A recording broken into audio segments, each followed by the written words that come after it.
What's up, guys? My name is Vitaly.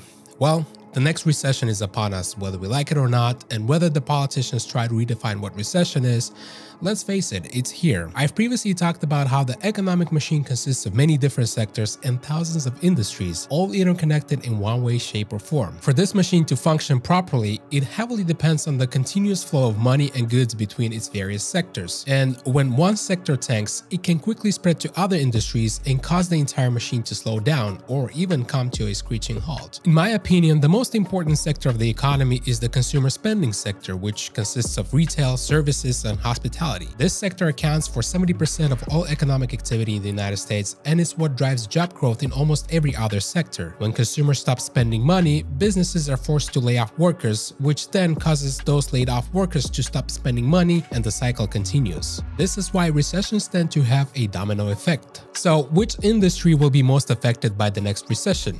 Here's my list. Retail. This industry is the most obvious one that will be impacted. When consumers stop spending, retailers are forced to cut back on inventory and staff. We're already seeing this in action. Take a look at what the largest employer in America, Walmart, had to say about company's profit forecast. Walmart is expecting full-year profit to decline 11% to 13%. That's a huge difference compared to 1% decline it previously forecast. Many of the largest retailers were on a hiring spree in the last 2 years. When the government told the little guy to go home during the pandemic, the big guys were allowed to stay open and reaped big profits when consumers flooded to spend their stimulus check. But now, as consumers' behavior is shifting, these companies can no longer maintain large workforce. Services is the second industry on the list. The service industry, which includes everything from restaurants to hair salons to personal trainers, will also be impacted by a recession. This is because people tend to cut back on non-essential service when they're feeling economic uncertainty. For example, a recent survey suggests restaurant spending is one of the first things people would cut because of rising prices and concerns about the economy. The food service industry particularly takes a hard hit during a recessionary times, with high prices for labor, food, cooking gas, gasoline if the restaurant offers delivery service. Restaurant owners are forced to operate on tight margins, which leads to laying off workers. The hospitality industry, which includes hotels, resorts, and cruise lines, will also be impacted by a recession. This is because people are less likely to travel when they're worried about their finances. Business travel is also likely to decrease during a recession as companies cut back on expenses. During the Great Recession, Disney was forced to cut a record of 1,900 workers or trim hours. Many on Wall Street believe Disney in a way is a consumer tracker. When people stop spending money on visits to the theme park or on subscriptions that Disney offers, chances of looming recession is high. Recently, Disney shares crashed by 37%. The decline was primarily driven by rising costs for Disney Plus, and that with rising inflation, consumers will have less purchasing power, and that gets the investors worried. These are the few industries that will most likely be affected by a recession. This is not to say that everything is a gloom and doom. Some industries adapt and navigate the choppy waters very well. Perhaps this is the only upside of a recession. During such a times, companies are forced to become creative and provide the best quality for their services and products in order to keep their customer base engaged. Hey guys, if you liked the video, make sure to like and subscribe, and we will see you on the next one.